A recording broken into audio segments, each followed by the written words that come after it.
దంతాలపై ఉన్న మరక అందరినీ ఇబ్బంది పెట్టేది. కానీ ఈ సమస్యకు పరిష్కార మార్గాలలో ఒకటి బేకింగ్ సోడా. అయితే చాలామంది బేకింగ్ సోడా కాంబినేషన్గా నిమ్మరసం జోడించి దానివల్ల ఉపయోగం ఉంటుందని భావిస్తుంటారు. లేదు, ఈ రెండింటి కాంబినేషన్ వల్ల దంత సమస్యలు పెరుగుతాయని మరికొందరు చెబుతుంటారు. అయితే చాలా వరకు దంత సమస్యలను నివారించుకోవడానికి బేకింగ్ సోడా, నిమ్మరసం రెండింటిని ఉపయోగిస్తారు.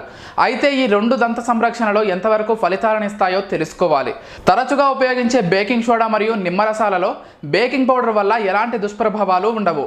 పైగా దంతాలను తెల్లగా మార్చే శక్తి బేకింగ్ సోడాలో ఉండటం వల్ల చాలామంది దంత సంరక్షణలో బేకింగ్ సోడా ఉపయోగిస్తారు. బేకింగ్ సోడా దంతాలను తెల్లగా మార్చుతుందనడంలో ఎటువంటి సందేహమూ లేదు. కానీ దంతాల ఎనామిల్ నాశనం చేస్తుందని, పళ్లను మరింత సమస్యాత్మకంగా మార్చుతుందని తెలుసుకోవాలి. అదేలాగో చూద్దాం. బేకింగ్ సోడా మరియు నిమ్మరసం రెండింటి యొక్క pH స్కేల్ గురించి అర్థం చేసుకోవడం చాలా ముఖ్యం. ఇది 1 నుండి 14 వరకు ఉంటుంది. 1 నుండి 14 మధ్య ఎసిడిక్ లెవెల్స్ ఏ మేర ఉంటాయో తెలుపుతుంది.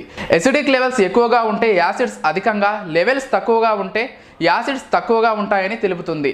ఎసిడిక్ లెవెల్స్ ఎక్కువగా ఉండటం వల్ల ఇది దంతాలపై ఉన్న ఎనామిల్ను పూర్తిగా తగ్గిస్తుంది. అందుకు వీటికి చాలా జాగ్రత్తగా వాడాలి. దంతాలపై ఎనామిల్ కరిగిపోతుంది. దంతాలు తెల్లగా లేదా పసుపుగా లేదా పసుపు పచ్చగా ఉన్నాయంటే అందుకు కారణం దంతాలపై ఉన్న ఎనామిల్. బేకింగ్ సోడా, నిమ్మరసం రెండు దంతాలపై వాడటం వల్ల ఈ రెండు రసాయనిక ప్రతిచర్యను సృష్టిస్తాయి. దీనివల్ల పంటి ఎనామిల్ పూర్తిగా తొలగించబడుతుంది. వాస్తవం ఏమిటంటే దంతాల మీద రుద్దడం ద్వారా ఇది దంతక్షయం కలిగిస్తుంది. అంతేకాదు, ఇది పంటి ఎనామిల్ని పూర్తిగా తొలగించడానికి కారణమవుతుంది. ఇది చిగుళ్లను కూడా ప్రభావితం చేస్తుంది. ఈ మిశ్రమం తరచుగా వాడటం వల్ల చిగుళ్లకు హాని చేస్తుంది. ఇందులో ఉండే ఎసిడిక్ లెవెల్స్ పంటి చిగుళ్లను, పంటి చుట్టూ ఉన్న కండను దెబ్బతీస్తుంది మరియు నోటిపోత వంటి చికాకును కలిగిస్తుంది. కాబట్టి ఈ సమస్యకు పరిష్కారం కనుగొనడం చాలా మందికి కష్టమవుతుంది. దంతాలు పసుపు రంగులో ఉంటే మీ పళ్ళు తెల్లబడడానికి నిమ్మరసం మరియు బేకింగ్ సోడాను ఉపయోగించినప్పుడు మీ దంతాలు తెల్లగా మారుతాయి.